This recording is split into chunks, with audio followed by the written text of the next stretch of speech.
आज सॉल्व करना है। कल ये चैप्टर खत्म होगा, 8 चैप्टर्स आपके फिनिश हो जाएंगे। आई होप आप लोग जम के बेटा पढ़ाई कर रहे हो, क्योंकि एग्जाम सडनली डिक्लेयर होंगे और करा दिए जाएंगे। और बेटा ये चीज पूरे फ्यूचर तक आपको याद रह जाएगी। इस साल आपके ऊपर स्कूल का भी प्रेशर नहीं है, तो आपको पढ़ाई एकदम फील नहीं हो रही है। बेटा अपनी पढ़ाई धूम धड़ाके के साथ करिए। क्या आप लोग केमिस्ट्री पढ़ रहे हैं? क्या आप लोग बायो पढ़ रहे हैं? क्या आप लोग मैथ्स पढ़ रहे हैं? हाँ यार, एक तो लाइक और शेयर ठोक दीजिए, महाकाल का दबाकर लाइक और शेयर ठोक लीजिए। पूरा साल मेहनत करता हूँ आपके लिए बेटा, ऐसा नहीं चलेगा, ऐसा नहीं चलेगा। फिर हलवा जी नहीं पढ़ रहे हैं? पढ़िए भाई, बिल्कुल। हम कोशिश करेंगे कुछ बंदोबस्त हो पाए तो हम करेंगे, है ना। पता नहीं, अभी हमारी फैकल्टी बहुत बिजी हो गई है ऑलरेडी हमारे यकीन बैच की वजह से, तो हम ट्राई करेंगे। अगर उन लोगों में से कोई माना तो हम ट्राई करेंगे फ्री में आपको पैसा लेंगे कि इस बैच के अंदर आके वो अपना कोई टाइम डेडिकेट कर सकें, ऐसा कुछ कर सकें। अगर हमारी कोई फैकल्टी फ्री हो, मतलब मैं लक्ष्य बैच के लिए अपनी जी जान लगाना चाहता हूँ यहाँ से। अभी तक मैंने लगाई टॉपिक्स कंप्लीट कराने में। अब मुझे पता है यहाँ से सिलेबस कंप्लीशन मेरे लिए बहुत बड़ा गोल नहीं है। जब जून में मैंने बैच स्टार्ट किया तो मेरे लिए सिलेबस कंप्लीशन बहुत बड़ा गोल था, क्योंकि ऑलरेडी मैं 2 महीना लेट था। बट आज मेरे लिए सिलेबस कंप्लीशन बहुत बड़ा गोल नहीं है। मुझे पता है यार, मैं मैक्स टू मैक्स 25 जनवरी 28 जनवरी तब तक मेरा सिलेबस अच्छे से इस डिटेलिंग के साथ खत्म कर रहा हूँ कि इलेक्ट्रोमैग्नेटिक वेव की फील दे रहा हूँ, कभी आपको पूरा एलसी ऑसिलेशंस फील देके समझा रहा हूँ। बट अब यहाँ से मैं ये चाहता हूँ कि आप पुरानी चीजें भी रिवाइज करें, बहुत जरूरी है। अगर हमारे पास बोर्ड्स की डेट आती है, मैं आपको एक आइडिया दे रहा हूँ, अगर हमारे पास बोर्ड्स की डेट आती है थोड़ी बाद की, तो हम लोग सिलेबस को धीमा करके बीच में आप लोग का रिवीजन स्टार्ट करेंगे। बीच ये तो बेटा बाद में कोई रिवीजन नहीं होता जनवरी के बाद। ये सब बेवकूफ़ी है कि पूरा सिलेबस खत्म हो जाएगा फिर इतना बड़ा पोथा पकड़ के मैं रिवाइज। अगर हमें बीच में ऐसे बोर्ड की डेट्स आती है कि बोर्ड की डेट और आगे शिफ्ट हो रही है, ऐसा कोई सर्कुलर आता है सीबीएसई की तरफ से, तो हम लोग सिलेबस के बीच में ही रिवीजन करना स्टार्ट करें। अभी तो मैं सिलेबस कंप्लीशन की तरफ ज़्यादा ध्यान दे रहा था, आप अपने एंड से ऐसा करो। हाँ बेटा, मैं अपनी फैकल्टीज से रिक्वेस्ट करूंगा, ठीक है। बाकी मैं और भी बहुत चीज़ें प्लान कर रहा हूँ, अभी बता नहीं सकता, मैं बताऊंगा। मैं बहुत सी चीज़ें प्लान कर रहा हूँ, और क्योंकि मेरे ऊपर अभी मेरे दामन में बहुत दाग लगे हैं इस टाइम कि तुमने पैसा ले लिया, तुम वो इंसान थे जो हमेशा फ्री पढ़ाते थे, तुम पैसा कैसे ले सकते हो? How can you charge money? मतलब आपको तो फ्री पढ़ाना था, तो ये क्यों किया आपने? सो बस अब उसका रिप्लाई देने का समय आ गया है। तो कुछ सोचा है मैंने, सभी के लिए सोचा है, फॉर एवरीवन, आप लोग के लिए भी, आप अपने लिए भी कह सकते हो, सभी के लिए। जम के बेटा पढ़ाई करो, जम के पढ़ाई करो, मेहनत करो, एक दिशा में लगकर। जीवन में जितनी दिक्कतें हैं, जितनी कठिनाई है, जितना दर्द है, उन सब का सल्यूशन है मेहनत। धुआंधार मेहनत, अपने को रगड़ दो, एकदम घिस दो, वहां पहुंच के तब आएगा। यार मेरी एक समय ये हालत थी, सच्चाई बता रहा हूँ, एक समय मेरी ये हालत थी कि मैं मनाता था कि आज कोचिंग जाते वक्त मेरी स्प्लेंडर का पेट्रोल लगता। आज कोचिंग जाते वक्त जो मेरी स्प्लेंडर गाड़ी है उसका पेट्रोल ना खत्म हो जाए। और तुमको मैं वाकई सच्चाई बताऊं, ये बात 2014 या 2015 की होगी कि मेरी स्प्लेंडर थी भी नहीं, वो मेरे कोचिंग में मेरे पार्टनर की स्प्लेंडर, मैं तो ऑटो से जाता था कोचिंग, तो उसने अपनी स्प्लेंडर मेरे को दे रखी थी। उन्होंने आज भी अच्छी लगी, उनकी स्प्लेंडर जाता था तो बताता था रास्ते में आज पेट्रोल लगा था इस गाड़ी में।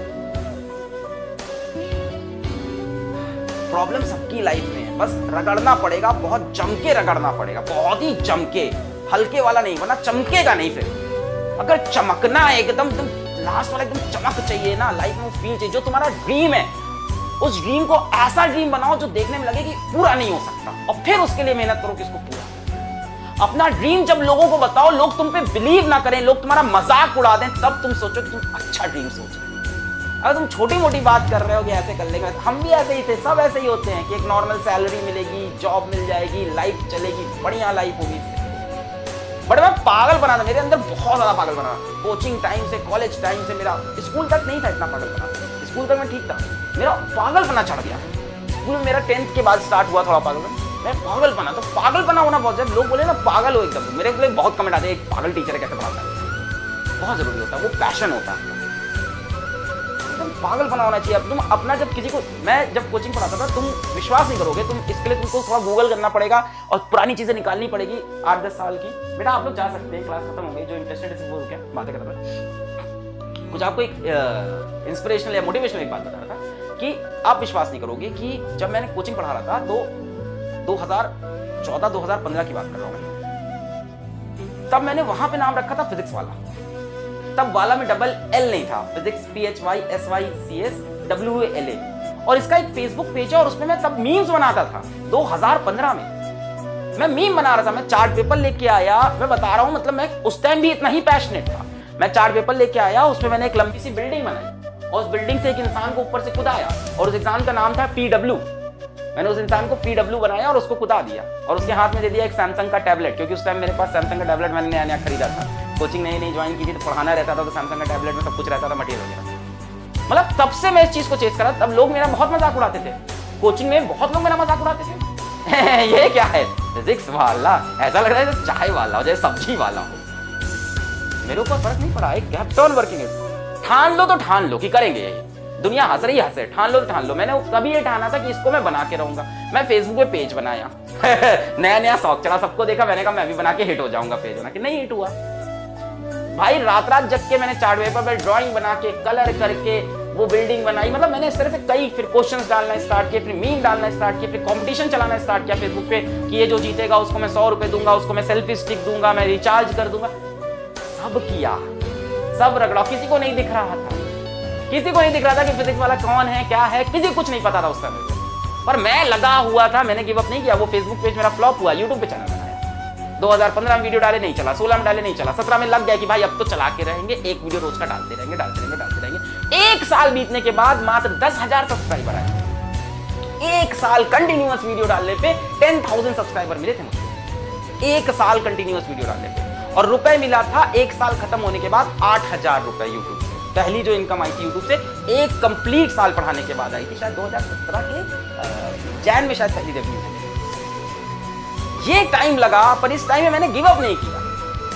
मेरी कोचिंग बहुत बढ़िया चल रही थी। 2015 में तो मैंने बताई हालत की, स्प्लेंडर की ये हालत, ठीक है। पर 2015 से आते आते 2017 तक कोचिंग की हालत बहुत बढ़िया हो गई थी, है ना भाई। पढ़ाते पढ़ाते वहां भी सही चल रहा था, सब मैटर अच्छा हो गया था, बढ़िया पैसा कमा रहे थे, अच्छी सैलरी थी, सैलरी कह लो, पार्टनरशिप कह लो, जो भी कह लो, बढ़िया पैसा था मेरे पास।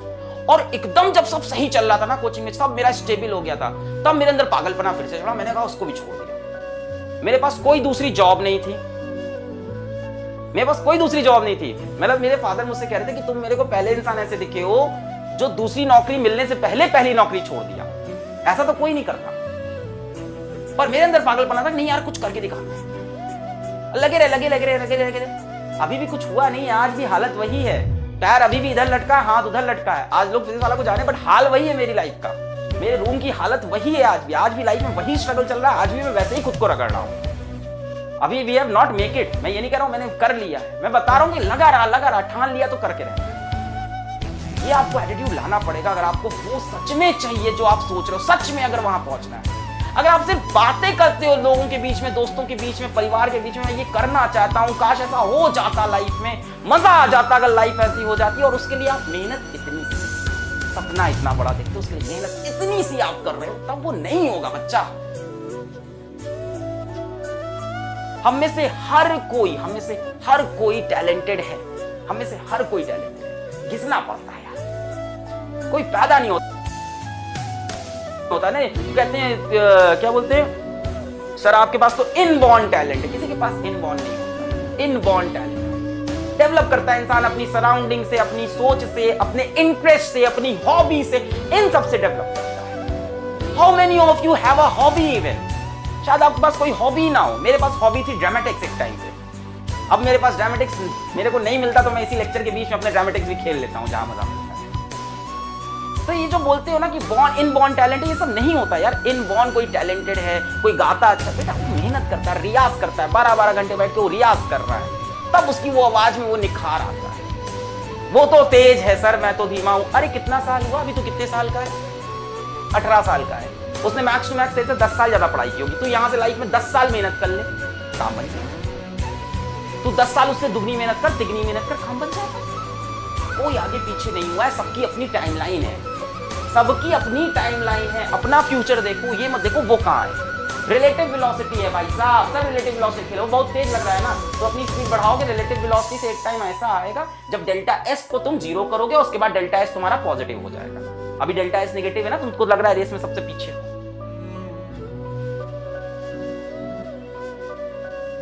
बट उसके लिए बेटा तुमको एक्सेलरेटेड मोशन चाहिए होगा। अभी आप रिटार्डेड मोशन से चल रहे हो, वेलोसिटी नीचे गिरती जा रही है। यही सब कुछ बातें जो मेरे दिल में आती है। मैं आज भी वैसे ही पागलों की जैसी मेहनत कर रहा हूं लाइफ में, आज भी मेरी लाइफ में कोई चेंज नहीं आया। बीच में कभी कभी रेस्ट आता है, उसके बाद मेरी लाइफ फिर ऐसे ही हो जाती है। I love this kind of life of mine. अगर आपके पास लाइफ में समय बच रहा है फालतू की चीजें करने का, फालतू की चीजें सोचने का, मेरा एक टीचर थे, नाम नहीं लेंगे, मतलब वो जो भी थे, पढ़ाते तो बहुत खराब थे, पर उन्होंने एक लाइन बड़ी अच्छी बोली थी कि अलग बेटा जब तुम्हारी जिंदगी में क्या, अलग बेटा जब तुम्हारी लाइफ स्मूथ चलने लगे तो समझ जाओ लाइफ में कुछ गलत हो रहा है। क्या तो लाइन, अब बताओ उस टीचर का पढ़ाया वो मुझे कुछ नहीं याद, यही तो होता है यार टीचर। मुझे उस पढ़ाई, उसका केमिस्ट्री पढ़ाया उस बंदे का कुछ नहीं याद है, पर मेरे दिल में आज भी इज्जत है। मैं उनकी लाइन बता रहा हूँ, अब नाम बोलूंगा तो गलत हो जाएगा, पहले ही बोल दिया, पढ़ाया अच्छा नहीं था। उन्होंने बोला था कि बेटा लाइफ जब स्मूथ चलने लगे तो समझ जाओ लाइफ खराब चल रही है। तो अगर आपकी लाइफ स्मूथ चल रही, सब बढ़िया चल रहा है ना, तो अच्छा नहीं चल रहा है, आप ड्रीम से तो बहुत दूर हो अपने। अगर आपने बचपन में कभी ड्रीम देखा भी था ना कि ये कर दे तो क्या मजा है, आप YouTube देखते हो, आप टीवी देखते हो, आप पेपर में पढ़ते हो, आप मैगजीन देखते हो, आपको लगता है यार ये मैं क्यों नहीं हूं, ये मैं क्यों नहीं हूं। आप उस टाइम देखते हो 5 मिनट के लिए, बट उस 5 मिनट के सिवा आप 23 घंटे 55 मिनट जो कर रहे हो उसकी वजह से आप वो नहीं बन पा रहे। तो मैं ऑनेस्टली बता रहा हूं, कोई शॉर्टकट नहीं है। Smart work is greater than what hard work, और ट्रिक्स बनाएंगे, ये बनेंगे, वो करेंगे, अरे हजारों चीज दुनिया करती है, अंत में सक्सेसफुल घिसने वाला ही होता है जो हार्ड वर्क करता है और उसके अंदर स्मार्टनेस लाता है। सब कुछ एक साथ है। स्मार्टनेस लाना भी हार्ड वर्क होता है, अपना शेड्यूल अच्छे से डिजाइन करना, उसको फिर फॉलो करना, फिर उस शेड्यूल में रिवीजन का टाइम डालना। स्मार्टनेस का ये मतलब थोड़ी ना है कि कम करो। वो तो आपने देखा होगा ना कि hard work beats talent when talent does not work hard, सुना होगा, बड़ी अच्छी कोट है। ये मेरे मैथ्स के टीचर थे, आरके, चलो इनका नाम ले सकता हूँ, आरके गुप्ता सर, ये इनकी शीट के पीछे लिखा हुआ था, मैथ्स की शीट हम लोग सॉल्व करते वहां लिखा था, hard work beats talent when talent does not work hard. Simple, यही सब चीजें हैं बेटा, आपको अभी घिसना है, अभी कुछ करना। अब मैं ये नहीं कह रहा हूं कि पैसा ही कमा लो, एकदम एग्जैक्टली पैसे में नहीं, मतलब अगर आपका कोई ड्रीम है और नहीं है तो लेके आओ, वरना लाइफ तो वैसे भी मीनिंगलेस है। हम सब क्यों पैदा हुए, हमें लाइफ में क्या करना है, हम क्यों जी रहे हैं, हम पैसे क्यों कमाते हैं, वो तो वैसे ही मीनिंगलेस है। ये सब तो पूरा एक मोह माया है, डिजिटलाइज मोह माया चल रही है पूरी है, ये तो पूरी डिजिटल दुनिया है, हमको डिजिटल पूरा एकदम मोह माया है। बट इसके अंदर हमारे मन में जो एक हमारा एक गोल होता है, उसको अचीव करने का जो एक पैशन होता है, उसी में तो लाइफ का मजा है। मैं तुमको कसम से बता रहा हूं, आज मैं बाहर निकलूं, मेरे ऊपर से गाड़ी निकल जाए या मेरे को पीछे से कोई मार के चला जाए, गोली लग जाए, कुछ हो जाए, मैं आज मैं हो जाऊं, मेरे को मरते वक्त ये लगेगा यार मैं कर रहा था, मेरे को ये नहीं लगेगा कि यार मैं काम चोरी कर रहा था, मैं कुछ कर नहीं पाया लाइफ में, यार लाइफ में कुछ बन नहीं पाया, यार ऐसे ही चले गए, है ना। Life is very uncertain, life is very uncertain. आप सोच रहे हो मैं कर लूंगा भी, लाइफ बहुत बाकी, लाइफ का कोई भरोसा नहीं है, लाइफ का कोई भरोसा नहीं। आपको जितना करना है आज करो, अभी करो। वो है ना उनका स्टीव जॉब्स का ही तो है शायद, कि हर सुबह उठ के मिरर में देखते हैं तो वो खुद से पूछते हैं कि if this is the last day of my life, तो मैं सही कर रहा हूँ। हर रोज अपने आप से ही पूछते हैं कि ये मेरा लास्ट डे। तगड़ी मेहनत चाहिए। अभी होता क्या, मेरी इतनी बातें अभी यहाँ तो दिल में लग रही हैं, अभी तो समझ में आ रहा है, फील भी आ रहा है, करना है, करके दिखाना है, हो जाएगा। पर जाते ही 5-10 मिनट बाद सब चीजें खराब। बेटा हम लोग साथ भी ऐसा होता है, सबके साथ ऐसा होता है, जो आपके साथ होता है कि मोटिवेशन कम हो जाता है, चीजें खराब होने लगती है, चीजें खत्म होने लगती है। बट जब आपकी गोल सेट होगा ना कि वहां पहुंचना ही है, रगड़ के, घिस के, कभी रुक के, कभी टेढ़े होके, तो आप वहां पहुंच जाओ। अभी उसका रास्ता पढ़ाई है तो अभी पढ़ाई करिए, बाकी आप किसी और चीज को लाइफ में चेस करो तो उसको चेस करो, कोई दिक्कत नहीं, आप उसको भी चेस करो। यहीं पे मेरा ये थोड़ा सा भाषणबाजी करते हैं हम बंद, ठीक है, थोड़ा समय बर्बाद हो गया मुझे लग रहा है, बच्चों का वेरी इंपॉर्टेंट है। पढ़ाई करते रहो, कल आते हैं इलेक्ट्रोमैग्नेटिक वेव्स के लास्ट लेक्चर के साथ, और उसको करते हैं इलेक्ट्रोमैग्नेटिक वेव्स को समाप्त। All the best.